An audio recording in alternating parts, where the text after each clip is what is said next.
fire, water, earth, and air. In the cinematic space, these four elements perform an important, meaning-bearing role. They are by and large an audio-visual feature of the filmic experience, enhancing and presenting themes through symbolism and metaphors. In this film festival, I aim to showcase the multifaceted nature of the four elements in their cinematic use. The first section in this film festival will be dedicated to exploring films that relate the four elements to man's treatment of the natural environment. Mother's protagonists symbolize the imbalance between nature which gives and man which takes. The unnamed mother character is seen to be connected to all four elements, and as such is a metaphor for nature. She sacrifices much of herself for the sake of a husband and followership that take more than she can give, showcasing how man's hubris trumps nature's generosity. Mad Max Fury Road showcases how man's greed destroys the natural environment, through monochromatic landscapes and dialogue that states, "So far nothing's took, earth's too sour." We see the lifelessness of the earth. Water can be seen in lines of dialogue such as, "Do not, my friends, become addicted to water," creating a sense of exclusivity that expresses the cause of the barrenness of the natural environment to be a result of material obsession. Interstellar is similar to Mad Max, but instead showcases how man's ambition causes the increased destructiveness of the natural environment. In this epic, colonialist space tale, we see uncontrollable fires ravaging farmlands, wildly dangerous sandstorms spontaneously kicking through streets, mountain-high, insurmountable waves dominating the protagonists, and a vast lack of air in space, all of which serve to emphasize that humanity's progress and the natural environment do not corroborate. Finally, Apocalypse Now does not relate man to the natural environment, but rather man to war. The composition of the film regularly makes it so that several of the four elements are in view at any given moment, creating a persistent visual chaos that is designed to show man's inherent incompatibility with war. Moral values are questioned throughout the movie, so such visual chaos emphasizes the immorality that war creates. The second section of this film festival will be dedicated to exploring films that use the four elements to critique contemporary Western society's capitalist structure. There Will Be Blood presents the downfalls of the capitalist mindset, each of which is correlated with a specific element.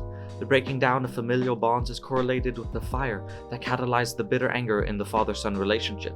The necessary evils of the capitalist mindset, such as backstabbing, conning, or shortchanging, are correlated with the earth, when other characters are seen being buried or pushed to the ground as a result of these evils, visually symbolizing the expression, "run into the ground." Fahrenheit 451 critiques the sanitization found in capitalist society. Throughout the movie, we see how freedom of choice is forcefully limited in order to favor absolute equality. Fire is used to burn books, not only literally destroying people's ability to choose to read, but also symbolically showing how capitalist bodies' power reigns supreme in an inherently destructive manner. Barton Fink showcases capitalism's restrictive chokehold over autonomy. Throughout the story, our protagonist has writer's block, as he is forced to write a story he doesn't want to write.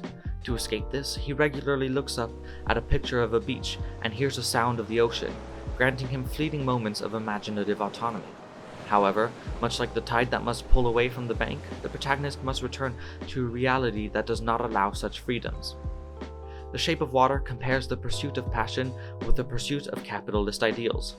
Throughout the movie, we see a gradient increase in the presence of water, from light rainfall to heavy rainfall to complete submersion. Only the pursuit of romantic passion gets to this final stage, leaving capitalist endeavors behind and symbolically visualizing the greater feeling of fulfillment that comes with the pursuit of passion. Dune uses Earth to present themes of unity that directly oppose capitalist ideals. The repeated line of dialogue, "Desert power," is used to describe the indigenous people of the planet Arrakis, a group that the protagonists are attempting to unify with. As such, the allusions made to the Earth symbolize the interconnectedness and stability that unification provides. The final section of this film festival will be dedicated to exploring films that use the four elements to portray perspective-shifting existential ideas. The Thin Red Line uses all four elements to present the fact that all things, whether material or immaterial, are the same. Dialogue such as, "Just dirt. But just dirt." equates people to the abundancy of dirt. The line, flow together like water, showcases how unification causes a merging of identities. Wind seen blowing through tall grass is symbolic for the similitude between that which is visible and that which is not. And lastly, the fiery aftermath of conflict suggests that with the inevitability of death and destruction, all will eventually be the same. Stalker's many philosophical monologues portray existential ideas in which the struggle for purpose in a world of contempt is explored. Similar to The Shape of Water, we see a gradient increase in the audio-visual aspects of water, from only minor presence to eventual dominance in the flooded, dripping sewers. This feature reflects the melancholic development of the protagonists due to their existential monologuing. As has been explored in the previous 11 movies, and as can be explored in many movies beyond these, the audio-visual nature of cinema makes for the perfect medium by which meaning in the four elements may be expressed.